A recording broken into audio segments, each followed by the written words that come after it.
cardboard delivery service? Yeah, I can't see the cardboard. I packed a little pipe. This tight squeeze down through on my unicycle. I've actually gone enough days now that if we don't get some rain, I'm going to have to come out and start watering stuff. It's almost too dry now. Just the paper, huh? Just the paper. Any more flowers? Not today. Not today. Bummer. Well, they're there. They're just not opened yet. Yeah, Tux is my buddy. He's following me. I'm gonna head to town with Ruby, run a couple errands, and play a little pogo. I just want to say that my heart really goes out to the people in the path of Hurricane Laura.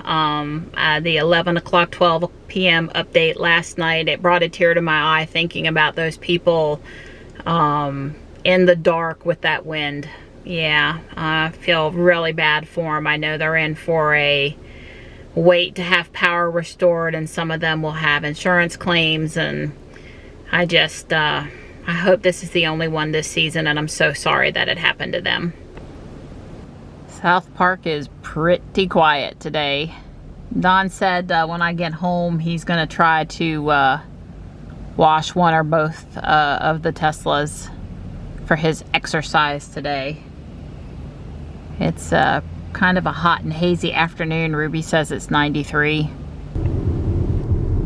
So I want to see if there happen to be any butterflies on those pretty flowers at the mayor's house, and if they are, the flowers themselves still look pretty enough to try to shoot some Insta 360 footage.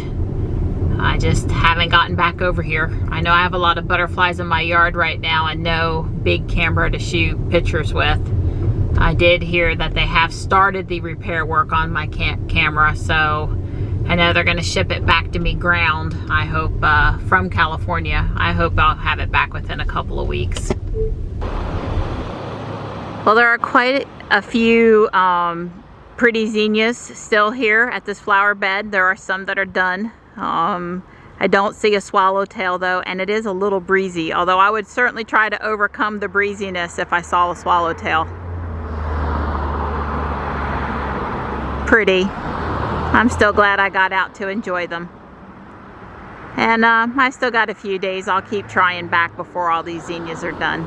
Don suggested I take a second look at the Legos here at Guardian Angel, specifically in the kids side, Little Angel, and especially two of the bins looked really nice, and the bins themselves are probably close to what they were asking for the Legos, so I'm gonna go take a second look just at the Lego stuff. Today you are you, that is truer than true. There is no one alive who is youer than you. Aww. And this is a sign I didn't see yesterday. Bipolar ionization installed here in their HVAC system to try to keep us safe during COVID. That's cool. Today you're off to great places. Today is your day. Your mountain is waiting, so get on your way. All right, 4 bins and 1 bag. More Legos. I was noticing the detail in the animation here. Well, it's actually not moving, but you know, the rendering, Ruby's rendering here, the right side of the car, which is right now really where the sun is, shows a shadow. I mean, it's a very distinct shadow too, and you can kind of see seat details inside the car and the steering wheel and the dash, and wow. So next up is a raid at Falcon Park. Pokemon Go has introduced Mega Evolutions into the game, and I think this is the first raid that's popped around town since I was out. I told them I would go in person, and I will invite some people that need a remote invite if I can. I've got 5 slots. There's another person there with 5 slots, so we should be able to include pretty much anybody around town that wants included. Falcon Park, here I come. Alright, 2 successful Mega Evolution Charizard raids completed at Falcon Park, and I just remembered that I want to go out the other park exit, it's a very steep drop off over on this end, and since the other end is not, I should go there instead. I could raise the suspension, but it's still annoyingly high and a drop off on the other end.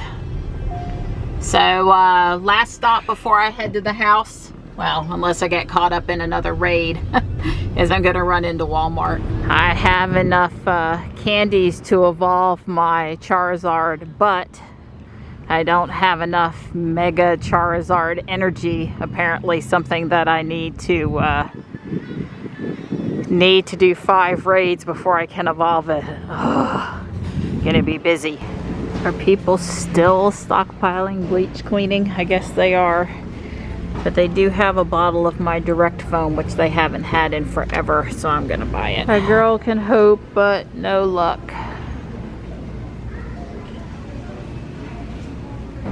They're still really not clearancing out the pots, so I'm still watching. And I noticed through the fence the other night that they had gotten in mums. Looks like they need to get out here and water the stock though. They are looking dry, looking dry. Aw, I don't like to see that.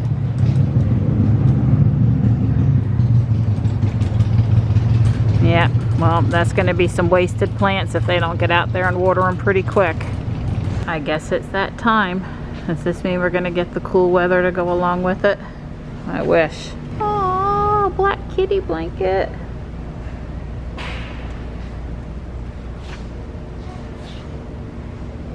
Yeah, before you wash the cars, it's good to have a very clean parking pad.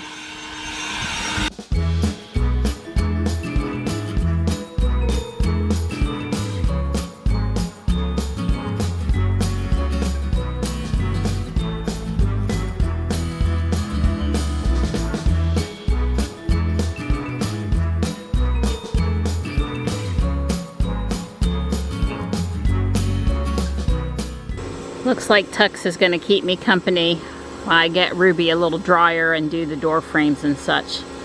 Don's working on the GMC now. He does plan to also pull Jules out.